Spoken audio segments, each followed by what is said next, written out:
So now I'm going to talk about the southwestern U.S.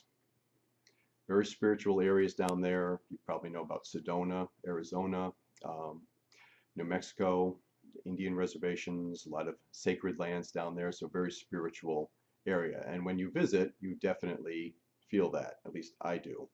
Um, so a lot of people know I love to go to Colorado, Durango area, southwest by Four Corners, every year in the summer for a week.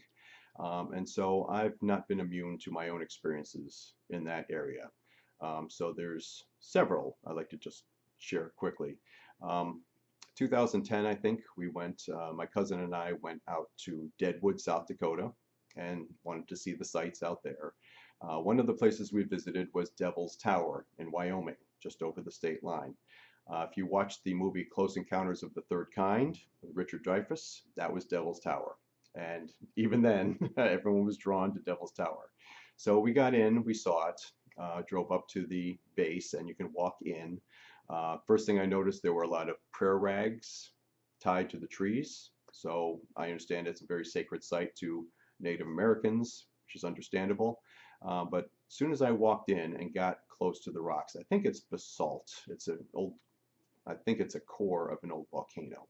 As soon as I got to the rocks and started wandering around the rocks, I felt like I walked into an electric field. It just zzz, all around me the entire time I'm near that cone.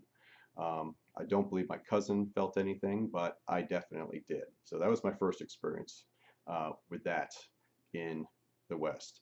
Um, Next trip, another trip we took, brought my mother out. First time we went to Colorado, 2004, I believe. We visited Mesa Verde, which is about 30 miles west of Durango. It's national park, and it's home of um, the Indian cliff dwellings. It's the ancestral Pueblans cliff dwellings. So you've probably seen pictures of those. So we visited there. We didn't get tickets to go down into any of them, but we drove along the top of the mesa. And the first stop we made was Cliff Palace.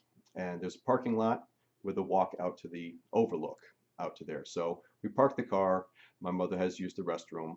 So she walks across to the outhouse buildings and comes back about 5 minutes later and says, "Wow, that was strange. As soon as I sat down, all these native faces started coming to me, and they sounded very angry, and they're yelling at me." So that was the second experience there. I didn't personally have one that trip, except yelling at some German tourists for smoking when the fire danger was extremely high.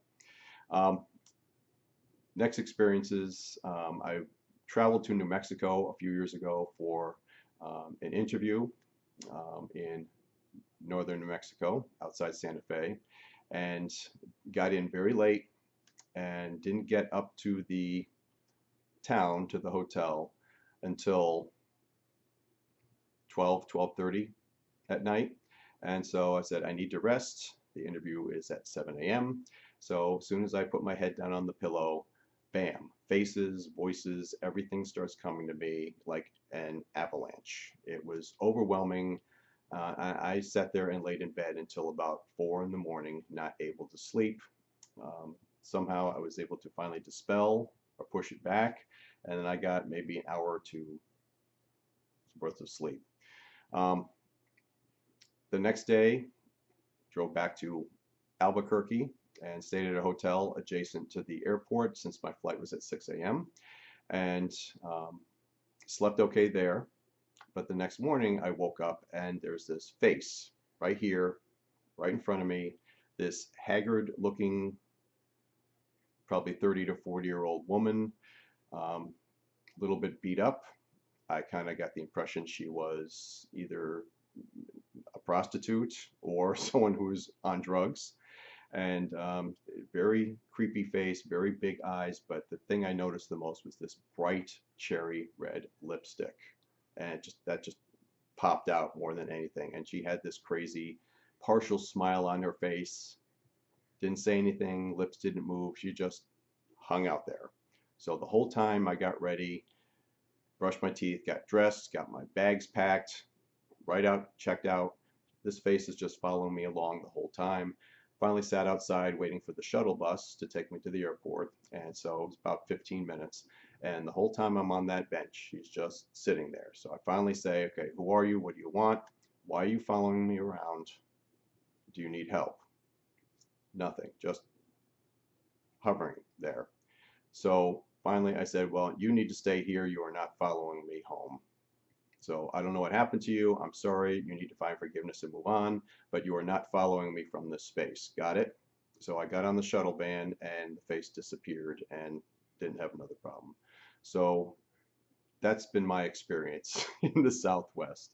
Um, I know a lot of mediums have said New Mexico is a very active state, and after these experiences, I definitely believe it.